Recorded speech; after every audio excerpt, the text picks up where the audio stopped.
This is Let's Talk About My Jobs, Part 2. Now, I didn't actually ever plan to make a Part 2 to that video, but there's been some more stuff come up, and after that video, I did start applying for more jobs, and I'm going to make a video about that, telling you guys everything that's happened so far. The reason I'm making this video is because my monthly budget reviews, they're pretty long, 20 to 30 minutes to go over everything. And I don't want to make them even longer by explaining a long story about what's going on with my job and that sort of thing. So, if you care, watch this video, and I'll tell you what's going on with Lyft. So, I've been working Lyft full-time since May, and then since July, I've been additionally working part-time at Target. Ever since May, Lyft has just repeatedly cut our pay. And I was the top recruiter in the Ohio-Michigan region, so I was able to still make a okay living off of even the reduced pay. And as I said in the previous Let's Talk About My Jobs video, they announced that they were actually going to be cutting our weekly pay now. They had already cut our per ride bonus, which was the main source of pay. And then the only other sources were a weekly pay, which is very little. I mean, like last week it was $180. And then you would also get your commission if you got it, which there's a few things you have to do to get that. So since then, I have started looking for jobs, and in the meantime, I haven't made hardly anything from Lyft. I got an email from my boss saying, hey, by the way, we decided that we are in fact not going to be cutting your pay. The idea, I guess, came from Lyft itself. They said that since Lyft is becoming more of a legitimate company and not a startup, they have to start accounting for where the money comes from that they are sending out.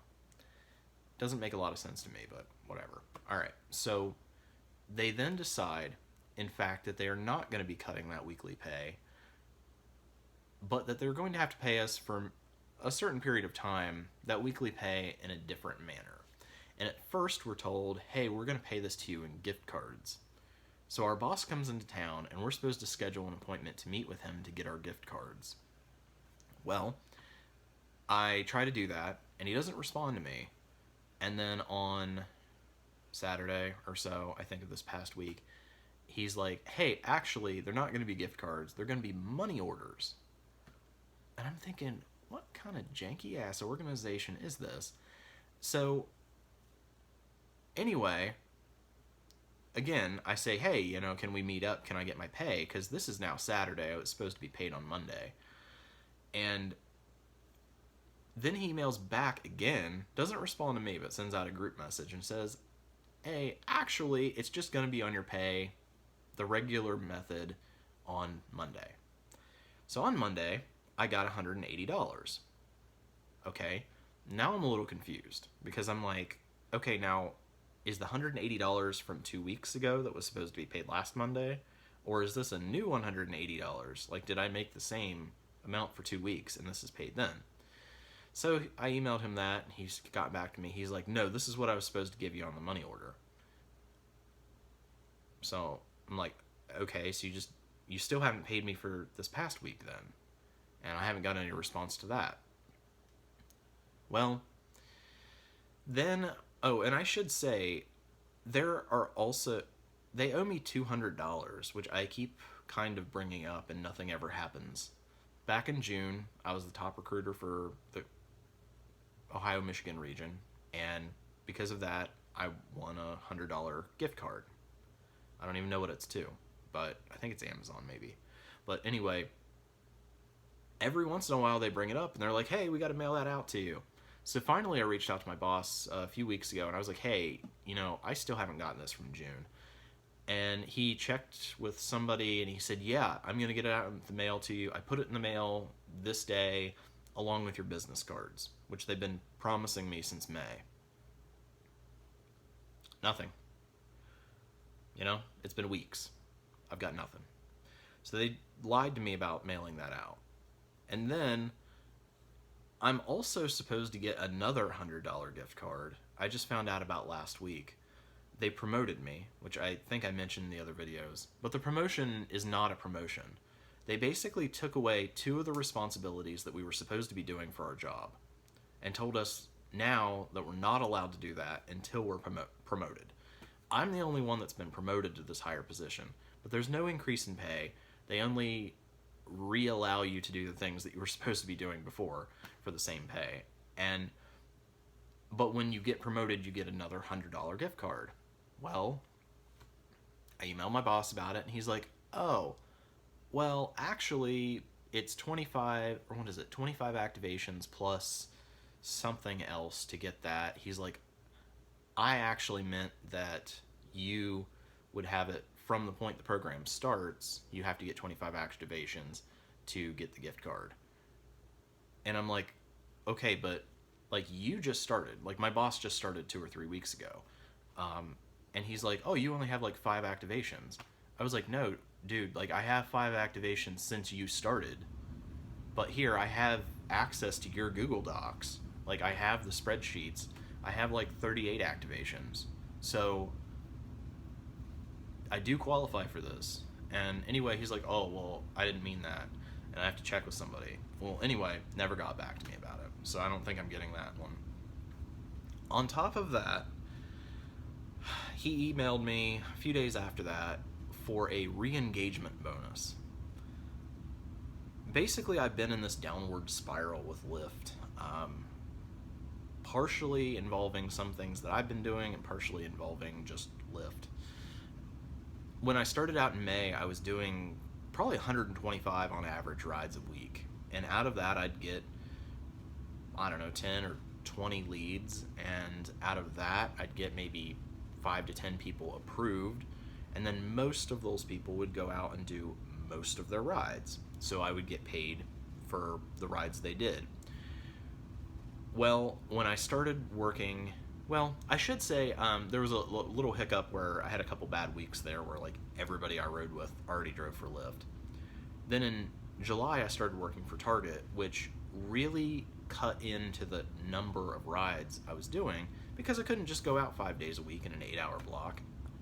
Target schedules me like 4 or 5 days a week, and they're short shifts, but it interrupts me getting out and getting these rides done.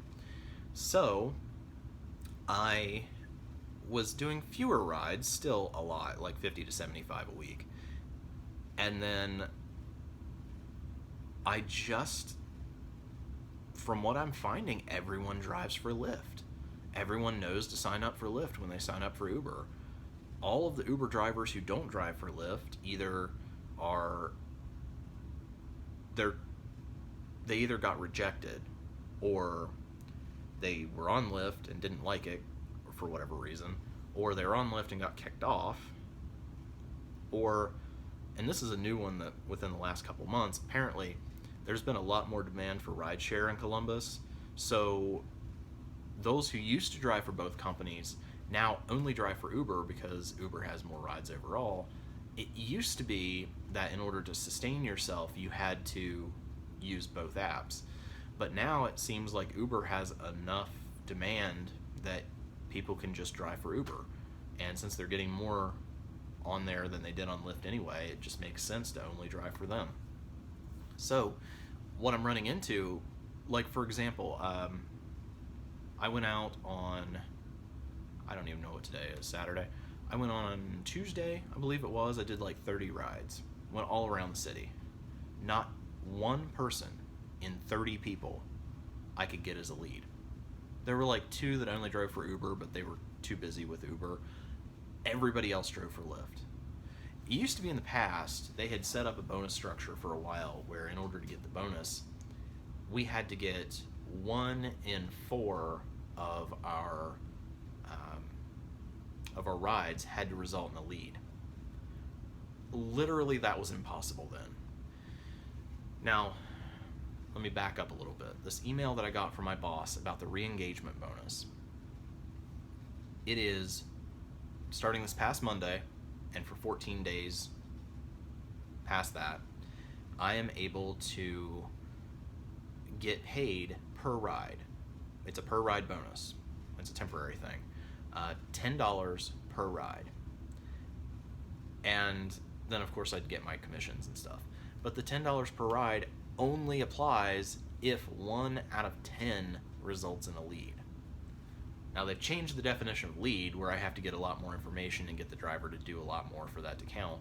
But also, I went out gung-ho for that the first day and did 30 rides, and I'm like, I literally didn't get one person.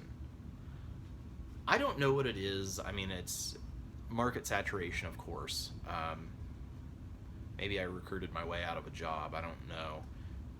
It doesn't make sense for them to end the program, because if we would stop doing this, after a couple months, there'd be a bunch of people who only drove for Uber and not Lyft. But yet, it's also just come to the point where it's not sustainable as a full-time source of income. I don't even know if it's stable or like worth it for part-time, but it definitely can't be my full-time position anymore, because number one, my results are just that everyone drives for Lyft, and number two, that they keep cutting our pay on what we are making. Now, with everybody driving for Lyft, I mean, the way that this worked before is that I just got massive numbers of rides, and it works like a funnel system. Like, up here you've got all, the 125 rides you take for a week, and then there's, like, out of that, like, the 10 leads that you get. And then out of that, the 5 people are approved. And then out of that, the 2 or 3 who actually do all their rides. And that's what you actually get paid on. So you had to have massive numbers in the beginning in order to get a result that was able to be lived off of in the end. And that's kind of what has happened, is that I don't make those massive numbers anymore because I'm working at Target. And I'm also discouraged to go work as hard as I did for Lyft, because even when I do, like on Tuesday, I don't see the numbers. So I spend that time applying for jobs and trying to get other things. But if you look back at my videos from May, I did say from the very beginning that I didn't think that Lyft was going to be something that, well, the recruiting part, I didn't think it was going to be something that would be my long-term full-time position. It was just, it came about at the right time, right when my tire got messed up and I couldn't drive rideshare anymore. And then I started doing really well at it.